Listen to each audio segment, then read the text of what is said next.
दोस्तों, श्री कृष्ण कहते हैं कि मुझे पाने के 3 मार्ग हैं, कर्म योग, ज्ञान योग और भक्ति योग। अगर कोई व्यक्ति इन 3 मार्ग पर भी न चल सके तो मुझे सबसे आसान तरीके से पा सकता है, और वो मार्ग है शरणागति। जो भी मेरे शरण में आ जाएगा उसे इस भवसागर से पार लगने में क्षण भर भी नहीं लगेगा। उन्होंने आगे कहा कि भगवान श्री कृष्ण इस संसार की शुरुआत से पहले भी थे और इस संसार के अंत के बाद भी रहेंगे। सभी मनुष्यों को गीता के पहले श्लोक के पहले शब्द धर्म और आखिरी श्लोक के आखिरी शब्द मम को याद रखना ही काफी है। धर्म मम का मतलब है धर्म मेरा है, मैं धर्म का हूं। इसलिए जो भी श्री कृष्ण को इस भावना से स्मरण करेगा वो उन्हें पा सकेगा। दोस्तों, आप भगवान श्री कृष्ण से प्रेम करते हैं तो इस वीडियो को अंत तक जरूर देखिएगा। और दोस्तों, साथ साथ वीडियो को लाइक शेयर कमेंट जरूर कर दीजिएगा और कमेंट में जय श्री कृष्ण अवश्य लिखें। तो दोस्तों, हम आपको एक कहानी के माध्यम से प्रकाश डालने की कोशिश करेंगे। तो चलिए दोस्तों शुरू करते हैं। एक कसाई था सदना। वह बहुत ईमानदार था। वो भगवान के नाम कीर्तन में मस्त रहता था। यहाँ तक कि मांस को काटते बेचते हुए भी वह भगवान नाम गुनगुनाता रहता था। एक दिन वह अपनी ही धुन में कहीं जा रहा था कि उसके पैर से कोई पत्थर टकराया। वह रुक गया। उसने देखा एक काले रंग के गोल पत्थर से उसका पैर टकरा गया है। उसने वह पत्थर उठा लिया व जेब में रख लिया, यह सोचकर कि यह मांस तोलने के काम आएगा। वापस आकर उसने वह पत्थर मांस के वजन को तोलने के काम में लगाया। कुछ ही दिनों में उसने समझ लिया कि यह पत्थर कोई साधारण नहीं है। जितना वजन उसको तोलना होता, पत्थर उतने वजन का ही हो जाता है। धीरे धीरे यह बात फैलने लगी कि सदना कसाई के पास वजन करने वाला पत्थर है। वह जितना चाहता है पत्थर उतना ही तोल देता है। किसी को 1 किलो मांस देना होता तो तराजू में उस पत्थर को एक तरफ डालने पर दूसरी ओर 1 किलो का मांस ही तुलता। अगर किसी को 2 किलो चाहिए हो तो वह पत्थर 2 किलो के भार जितना भारी हो जाता। इस चमत्कार के कारण उसके यहाँ लोगों की भीड़ जुटने लगी। भीड़ जुटने के साथ ही सदना की दुकान की बिक्री बढ़ गई। बात एक शुद्ध ब्राह्मण तक भी पहुंची। हालांकि वह ऐसी अशुद्ध जगह पर नहीं जाना चाहता थे जहां मांस कटता हो व बिकता हो, किंतु चमत्कारिक पत्थर को देखने की उत्सुकता उसे सदना की दुकान तक खींच लाई। दूर से खड़ा वह सदना कसाई को मीट तोलते देखने लगा। उसने देखा कि कैसे वह पत्थर हर प्रकार के वजन को बराबर तोल रहा था। ध्यान से देखने पर उसके शरीर के रोने खड़े हो गए। भीड़ के छटने के बाद ब्राह्मण सदना कसाई के पास गया। ब्राह्मण को अपनी दुकान में आया देखकर सदना कसाई प्रसन्न भी हुआ और आश्चर्यचकित भी। बड़ी नम्रता से सदना ने ब्राह्मण को बैठने के लिए स्थान दिया और पूछा कि वह उनकी क्या सेवा कर सकता है।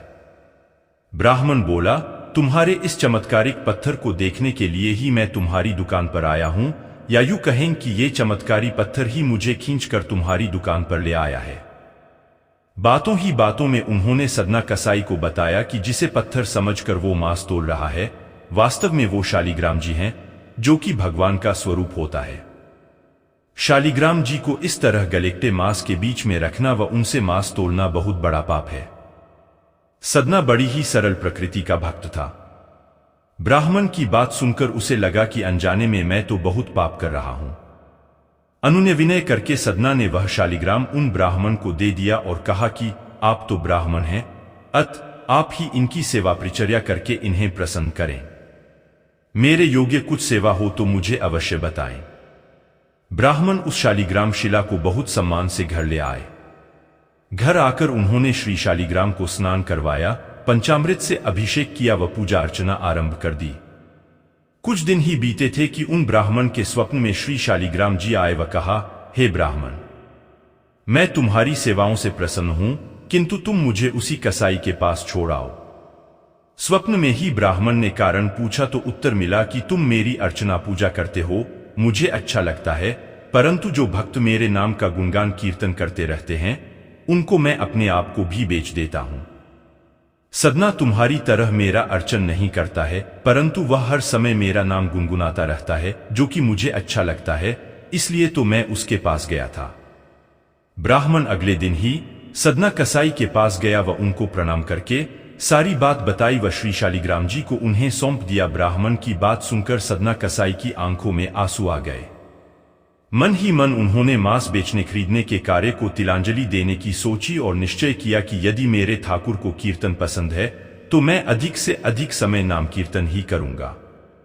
कृष्ण और शिकारी, संत की कथा, प्रभु भक्त अधीन। एक बार श्रीमद् भागवत कथा सुनते समय गुरुदेव के मुख से एक कथा सुनी, वो आपके लिए यहां पर लिख रहा हूं। यह कथा सुनकर आपके हृदय में भगवान के लिए प्रेम जरूर जागेगा। एक बार की बात है, एक संत जंगल में कुटिया बनाकर रहते थे और भगवान श्री कृष्ण का भजन करते थे। संत को यकीन था कि एक ना एक दिन मेरे भगवान श्री कृष्ण मुझे साक्षात दर्शन जरूर देंगे। उसी जंगल में एक शिकारी आया। उस शिकारी ने संत की कुटिया देखी। वह कुटिया में गया और उसने संत को प्रणाम किया और पूछा कि आप कौन हैं और आप यहां क्या कर रहे हैं। संत ने सोचा, यदि मैं इससे कहूंगा कि भगवान श्री कृष्ण के इंतजार में बैठा हूं, उनका दर्शन मुझे किसी प्रकार से हो जाए, तो शायद इसको ये बात समझ में नहीं आएगी। संत ने दूसरा उपाय सोचा। संत ने किरात, शिकारी, से पूछा, भैया पहले आप बताओ कि आप कौन हो और यहां किस लिए आते हो। उस किरात ने कहा कि मैं एक शिकारी हूं और यहां शिकार के लिए आया हूं। संत ने तुरंत उसी की भाषा में कहा, मैं भी एक शिकारी हूं और अपने शिकार के लिए यहां आया हूं। शिकार ने पूछा, अच्छा संत जी, आप ये बताइए आपका शिकार दिखता कैसे है? आपके शिकार का नाम क्या है?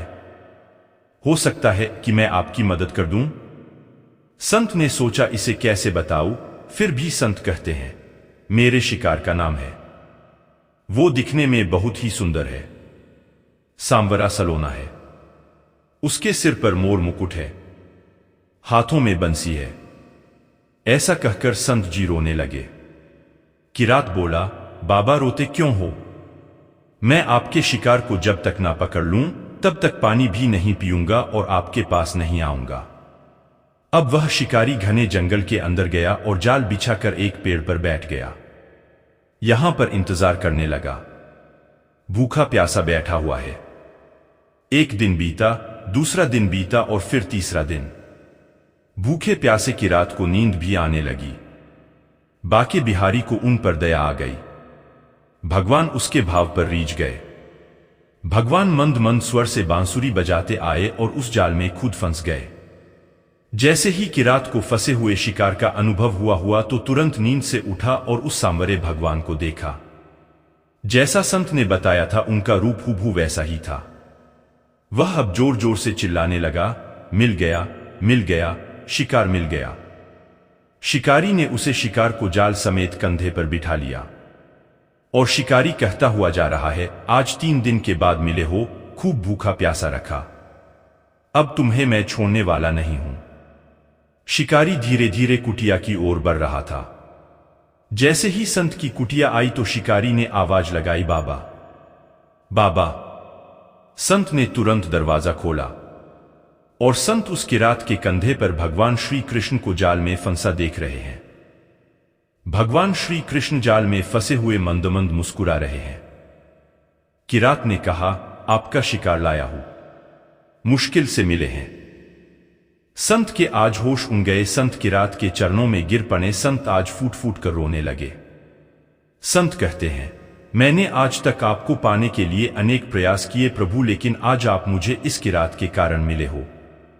भगवान बोले, इस शिकारी का प्रेम तुमसे ज्यादा है, इसका भाव तुम्हारे भाव से ज्यादा है, इसका विश्वास तुम्हारे विश्वास से ज्यादा है।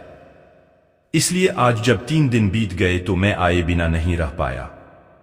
मैं तो अपने भक्तों के अधीन हूं और आपकी भक्ति भी कम नहीं है संत जी। आपके दर्शनों के फल से मैं इसे 3 ही दिन में प्राप्त हो गया।